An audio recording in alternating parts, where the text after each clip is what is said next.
தமிழ்நாட்டு அரசியல்ல தவிர்க்க முடியாத கட்சிகளான திமுக, அதிமுக, பாமக, பாஜக இப்போ இந்த கட்சிகள்ல நடந்த சில விஷயங்கள் எல்லாமே 2026 அரசியல்ல பாதிப்பு உண்டாக்குமா? இவ்ளோ நாள் தமிழ்நாட்டு பாஜக மாநில தலைவரா இருந்த அண்ணாமலையை ரீப்ளேஸ் பண்ணிட்டு நயினார் நாகேந்திரன் என்பவரை தமிழ்நாட்டு மாநில தலைவரா தேசிய பாஜக அறிவிச்சிருக்காங்க. இதே சமயத்துல 2026ல நடக்க போற சட்டமன்ற தேர்தலுக்கு பிஜேபியும் அதிமுகவும் கூட்டணி அமைச்சிருக்காங்க. அதிமுக கொடுத்த அழுத்தத்தினால தான் மாநில தலைவரா இருந்த அண்ணாமலையை ரீப்ளேஸ் பண்ணிட்டதா சொல்லிட்டு ஒரு தகவல் போயிட்டு இருக்கு. இன்னொரு பக்கம் பாத்தீங்கன்னா பாமக கட்சியில இருந்து அன்புமணி ராமதாஸ் அவர்களை நீக்கிட்டு நானே தலைவரா இருக்க போறேன்னு சொல்லிட்டு ராமதாஸ் அவர்கள் சொல்லியிருக்காரு.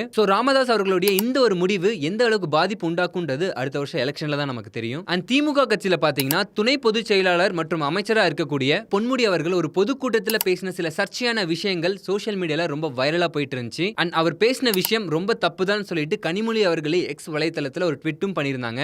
இந்த இஷ்யூக்கு அப்புறம் தமிழ்நாடு முதலமைச்சரும் அண்ட் திமுக கட்சியுடைய தலைவருமான ஸ்டாலின் அவர்கள் என்ன பண்ணிருக்காங்கன்னு பாத்தீங்கன்னா பொன்முடி அவர்களை துணை பொது செயலாளர் பதவியிலிருந்து நீக்கிறேன்னு சொல்லி ஒரு அறிக்கையும் விட்டிருக்காரு. இந்த மாபெரும் கட்சிகளுக்குள்ள நடந்த இந்த மாற்றங்கள் 2026 எலெக்ஷன்ல என்ன தாக்கத்தை ஏற்படுத்த போகுதுன்றதை நம்ம வெயிட் பண்ணி தான் பார்க்கணும்.